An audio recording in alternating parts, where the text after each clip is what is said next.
안녕하십니까. 저는 경북대학교 사범대학 부설고등학교에서 통합과학과 화학을 가르치고 있는 김성규입니다. 지금부터 2026학년도 6월 고2 학력평가 통합과학 출제 경향 분석과 지도 및 학습 전략에 대해 말씀드리겠습니다. 2028학년도 수능부터 탐구 선택 과목이 폐지되고 통합과학이 필수 응시 영역으로 도입됩니다. 이번 2026학년도 6월 고2 학력평가는 향후 수능의 방향성을 가늠할 중요한 이정표가 될 수 있습니다. 오늘 이 시간을 통해 학력평가 출제 경향을 분석해보고 학습 또는 지도 전략을 함께 고민하면 좋겠습니다. 본격적인 분석에 앞서 우리가 마주할 수능 통합과학이 어떤 모습인지 이해해야 합니다.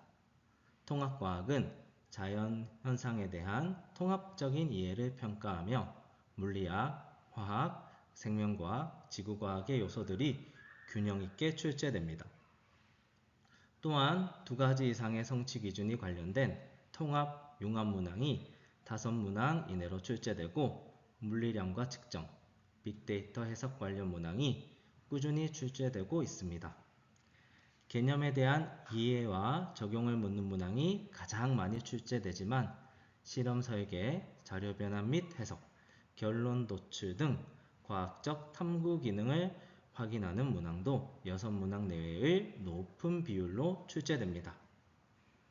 2022 개정교육과정의 통합과학 수능은 물리학 1, 2, 화학 1, 2 등과 같은 2015 교육과정의 선택 과목처럼 미지수가 많거나 경우의 수가 복잡해 복잡한 사고, 계산이 필요한 그런 문항을 덜 다루기 때문에 이전 선택 과목보다는 난이도가 낮은 편입니다. 하지만 문항 하나에 제시되는 자료의 양이 상대적으로 많아져 자료 해석 능력이 더 중요해졌습니다. 전반적으로 복잡한 계산이나 사고 능력보다는 기본적인 개념을 명확히 이해하고 자료 해석 등 탐구 기능을 갖추고 있으며 과학적 원리가 어떻게 적용되는지 확실하게 이해한다면 대부분의 문제를 해결할 수 있습니다. 내용적인 측면뿐만 아니라 구조적인 변화도 있습니다. 문항수가 기존 20문항에서 25문항으로 늘어났고 시험 시간도 40분으로 연장되었습니다. 특히 주목할 점은 배점 방식입니다. 기존의 2점, 3점 체계에서 벗어나 1.5점, 2점, 2.5점이라는 소수점 배점이 도입되었습니다. 이는 문항 간 변별력을 더 세밀하게 가져가겠다는 의미로 생각됩니다. 또한 시험지가 6페이지로 늘어난 만큼 더 많은 자료를 정확하게 해석하는 능력이 중요해졌습니다. 이어서 2026 6월 학력평가의 출제 경향입니다. 먼저 각 문항별 내용 요소를 살펴보면 통합과학 1의 과학의 기초부터 통합과학 2의 과학과 미래사회까지 통합과학 1, 2의 내용이 전반적으로 균형 있게 출제됩니다. 물리학, 화학, 생명과학, 지구과학과 관련된 요소들로 분류하더라도 각 영역이 6문항 내외로 고르게 출제됩니다. 그러므로 특정 단원에 집중하는 것보다 전체 내용을 균형 있게 학습하는 것이 중요합니다. 이어서 난이도와 문항 유형을 살펴보겠습니다. 문항 자체는 개념만 정확히 명확하게 이해하고 있다면 모든 문항을 해결할 수 있는 보통의 난이도였습니다. 하지만 실제 등급 컷이 1등급은 42.5점, 2등급은 36점 정도로 낮게 형성되었습니다. 개인적인 생각으로는 고2 학생들이 현재 내신 공부에 집중하느라 고1에서 다룬 통합과학 내용을 많이 잊어버린 학습 공백 현상이라고 생각됩니다. 여름방학이나 겨울방학 등을 통해 수능 준비를 본격적으로 하게 된다면 등급 컷이 올라가거나 반대로 난이도가 높아질 수 있는 여지도 충분히 있다고 생각됩니다. 또한 성취 기준 2개 이상이 포함된 통합형 문항들이 일부 출제되어 영역 간 통합 또는 융합적인 사고를 평가하고 있습니다. 하지만 각 성취 기준의 내용 요소를 복잡하게 관련 지은 것이 아니고 각 내용 요소를 정확히 이해하고 있다면 대부분 해결할 수 있기 때문에 통합형 문항의 난이도가 높은 편은 아닙니다. 마지막으로 단순히 지식을 묻는 것이 아니라 그림, 그래프, 도표 등 자료를 분석하고 해석하는 탐구형 문항들이 출제되었습니다. 따라서 단순히 개념을 외우는 것에서 나아가 그림이나 그래프를 과학적 언어로 해석해내는 연습이 필요합니다. 지금부터는 주요 문항을 상세히 분석해 보겠습니다. 먼저 살펴본 문항은 4번 문항입니다. 이 문항은 기본적인 개념을 알고 있는지 묻는 문항으로 기본량과 측정에 해당하는 내용 요소를 다룹니다. 문제를 보면 스마트폰의 운동 측정 앱 화면을 시각 자료로 제시하고 과학적 개념이 일상 기술에 어떻게 적용되는지 평가하는 기초 개념을 알고 있는지 확인하는 문항입니다. 문제에 제시된 것과 같이 연속적이지 않은 숫자로 표시된 디지털 정보를 제시하고 있고 문항의 제일 앞에 제시했듯이 스마트폰을 통해 그래서 측정한 값을 제시했습니다. 또한 시간과 거리는 기본량에 해당하지만 속력은 이 기본량인 거리 시간으로부터 유도된 물리량임을 알고 있다면 쉽게 해결할 수 있는 문항입니다. 지금 보는 것처럼 기본량과 측정에 관한 문항은 매 평가마다 한두 문항이 출제되고 있습니다. 그러므로 해당 개념의 정의를 명확히 이해하는 것이 중요합니다. 이어서 살펴볼 문항은 10번 문항입니다. 이 문항은 개념 통합형 문항으로 태양 에너지와 에너지 전환을 다루고 있습니다. 이 문항은 핵 융합 반응과 대기 순환을 결합해서 핵 반응이 지구 시스템에 미치는 영향을 묻는 통합형 문항으로 볼 수 있습니다. 문항을 보면 먼저 수소 원자핵 4개가 헬륨 원자핵 1개로 합쳐지기 때문에 핵 융합 반응임을 알 수 있습니다. 또한 이 반응에서 감소한 질량이 에너지로 전환된다는 사실을 알고 있어야 됩니다. 마지막으로 핵 융합 반응을 통해서 태양에서 생성된 에너지가 복사의 형태로 지구로 전달되고 이 에너지가 지구 대기순환 혹은 해류순환에 영향을 준다는 사실 또한 안다면 이 문항을 해결할 수 있습니다. 이 문항을 보면 2가지 이상의 성취 기준의 내용 요소가 포함된 통합된 문항이지만 두 내용 요소 간의 연계성을 심층적으로 분석하는 것보다는 각 개념을 명확히 이해하고 있다면 해결할 수 있는 문항입니다. 즉, 개념을 융합하는 연습보다는 각 단원에서 혹은 각 성취 기준에서 다루는 기본 개념을 명확하게 이해하는 것이 중요합니다. 하지만 출제자 의도에 따라서 더 복잡한 사고를 요하는 융합 문항이 출제될 수 있으므로 추후 지속적인 출제 경향 파악이 필요합니다. 이어서 살펴볼 문항은 9번 문항입니다. 이 문항은 탐구 실험 및 자료 해석형 문항으로 산과 염기에 대한 기본 개념을 바탕으로 실험 결과를 분석하여 미지 용액을 찾고 다른 실험 과정의 결과를 예상할 수 있는지 평가하는 탐구 실험 및 자료 해석형 문항입니다. 그래서 문항을 보면 네모 상자 안에 실험 과정과 실험 결과 등을 제시하고 있는 걸 볼 수 있습니다. 문항을 자세히 살펴보면 A와 B가 산과 염기 중 하나이므로 수용액에 떨어뜨린 페놀프탈레인의 색이 붉게 변한 A가 염기인 수산화칼륨 수용액, 반대로 B는 산인 염산이란 것을 알 수 있습니다. 산에서는 페놀프탈레인의 색이 무색이기 때문에 기억은 색이 변하지 않음이 맞겠습니다. 또한 염기는 탄산칼슘과 반응하지 않지만 산은 탄산칼슘과 반응하여 이산화탄소 기체가 발생합니다. 산은 금속과 반응하면 수소기체가, 탄산칼슘과 반응하면 이산화탄소기체가 발생합니다.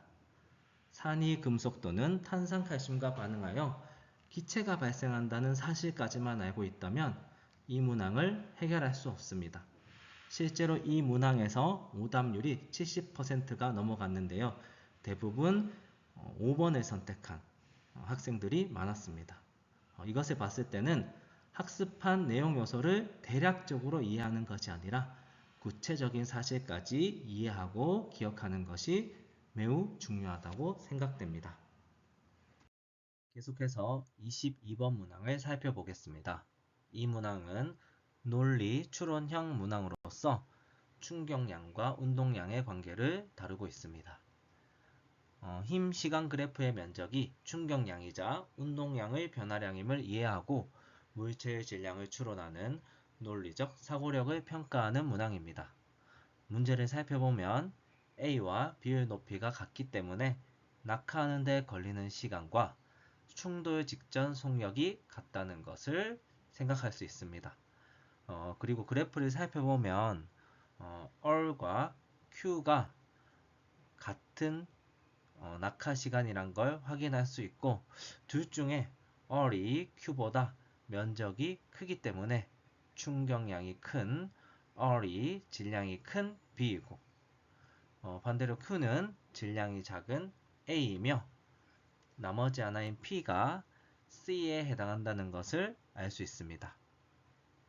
그 다음 충격량이 같은 P와 Q 중에 낙하 높이가 낮아 충돌 직전 속력이 작은 C가 같은 충격량을 만들기 위해서 A와 같은 충격량을 만들기 위해 C의 질량은 A보다 커야 한다는 것을 생각할 수 있습니다. 그리고 B는 A보다 질량이 3배이기 때문에 운동량이 3배이고 충돌 시간은 그래프에서 보는 것처럼 2배이기 때문에 충돌하는 동안 물체가 받은 충격량 나누기 충돌 시간의 크기는 B가 A보다 크다는 것을 알 수 있습니다. 그래서 이 문제는 자유낙하 운동에서 물체의 높이가 낙하 시간에 미치는 영향, 운동량 및 충격량, 힘의 크기 등 다양한 개념에 대한 정확한 이해가 필요합니다. 또한 다양한 상황에서 제시된 조건에 따라 나타나는 결과를 추론하면서 상황에 따라 어떻게 달라지는지 비교하거나 대조하는 연습을 꾸준히 해야 합니다. 이어서 살펴볼 문항도 논리 추론형 문항으로 23번 문항입니다. 이 문항은 중화 반응에 대한 기본 개념을 바탕으로 실험 결과를 분석하여 혼합 용액을 찾고 모형을 활용해 단위 부피당 이온수, 혼합 용액 속 이온수와 같이 구체적인 값을 추론해낼 수 있는지를 평가하는 고난도 문항입니다. 문제를 살펴보면 가나다 혼합 용액의 부피가 같다는 것을 알 수 있습니다. 그래서 온도가 가장 높은 나가 중화열을 가장 많이 발생시켰고 중성이라는 것을 확인할 수 있습니다. 이에 따라 중성일 때의 혼합전 수용액의 부피 비를 바탕으로 단위 부피당 이온수 또는 양이온수를 계산하면 염산과 수산화나트륨이 3대 2가 됩니다. 그리고 이 비를 활용해서 마찬가지로 다른 용액에서 수소이온과 수산화이온수를 비교해보면 가는 수산화이온이 많은 염기성, 다는 수소이온이 많은 산성임을 알 수 있습니다. 마지막으로 혼합 용액석 전체 이온수는 간단한 비례식을 통해서 알 수 있습니다. 그래서 첨가된 이온수에서 물 분자가 생성되면서 사라진 이온수를 빼면 되는데요. 이걸 계산하면 가와 다가 8대 9가 나타납니다. 그래서 종합적으로 이 문제는 온도 변화를 바탕으로 혼합 용액이 무엇인지 찾고 이것을 바탕으로 단위 부피당 이온수나 다른 이온수들을 추론하는 과정을 묻는데요. 출제자의 의도에 따라서 반대 과정을 출제할 수도 있고 혹은 온도 정보가 아니라 이온수 정보 혹은 양이온수, 음이온수 비율 정보 등 다른 다양한 정보를 제공해서 문제를 출제할 수 있습니다. 그렇기 때문에 다양한 상황에서 산과 연기가 혼합되었을 때 나타나는 변화를 추론하는 연습을 꾸준히 해보는 것이 중요합니다. 마지막으로 살펴볼 문항은 빅데이터 해석형 문항인 25번 문항입니다. 이 문항은 방대한 관측 자료에서 자료를 해석하고 경향성을 추론해내는 문항으로서 데이터 해석 능력을 중점적으로 평가합니다. 문제를 살펴보면 기역이 표준 수온 편차이므로 그래프 상에서 첫 번째 그래프 상에서 A일 때 마이너스 2에 가까운 음의 값이라는 것을 바로 확인할 수 있습니다. 그리고 추세선을 분석하면 기역인 표층 수온 편차가 커질수록 기압 편차는 작아지는 음의 상관관계, 하나가 커지면 하나는 작아지는 그런 관계를 보입니다. 따라서 수온 편차가 낮은 A 시기가 기압 편차 값은 상대적으로 더 크게 나타난다는 것을 알 수 있습니다. 이러한 빅데이터 해석 문항은 한 문항씩 계속해서 출제되고 있습니다. 그러므로 데이터를 읽고 해석하는 연습, 그리고 다른 문항 유형을 보면 표를 그래프로 변환할 수 있는지 묻는 경우도 있고요. 그 다음에 추세선이 아니라 그래프의 개형을 보고 상관관계를 추론한다든지 이런 것을 많이 묻고 있습니다. 그러므로 데이터의 규칙성이나 경향성을 파악하는 연습이 필요합니다. 마지막으로 수능 대비 지도 및 학습 전략을 말씀드리겠습니다. 이번 6월 학력평가를 통해 확인된 2028 수능 통합과학의 출제 기조를 바탕으로 세 가지 핵심 전략을 말씀드리겠습니다. 첫 번째는 전반적인 내용 요소의 명확한 이해와 정리입니다.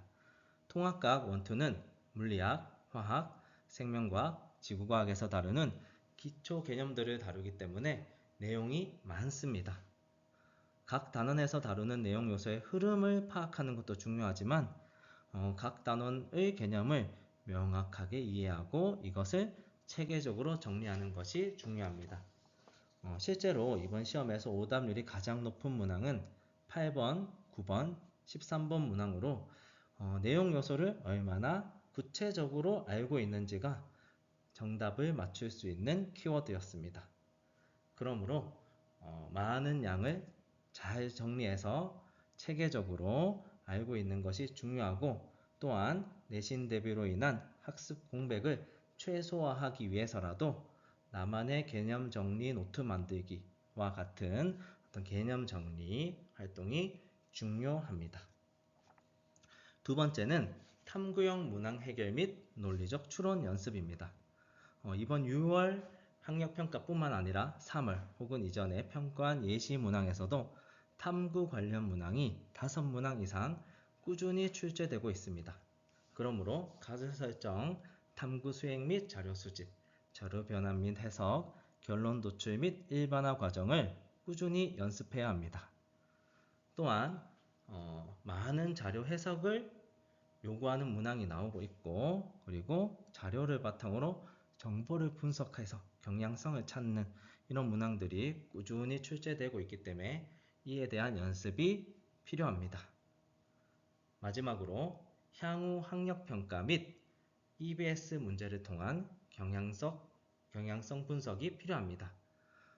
융합형 문항이나 논리 추론형 문항은 문제 상황에 따라서 혹은 출제자의 의도에 따라서 난이도가 급격히 상승할 수도 있습니다.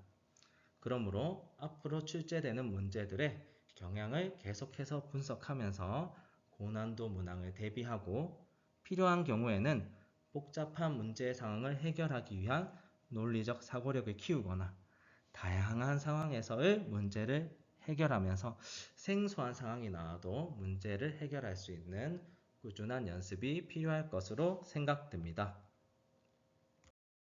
결론적으로 2028 수능 통합과학은 많이 아는 것뿐만 아니라 정확하게 이해하고 논리적으로 연결할 수 있는지를 평가합니다. 오늘 분석해드린 출제 경향과 전략이 선생님들의 지도 현장과 학생들의 학습 과정에 도움이 되기를 바랍니다. 긴 시간 경청해 주셔서 감사합니다.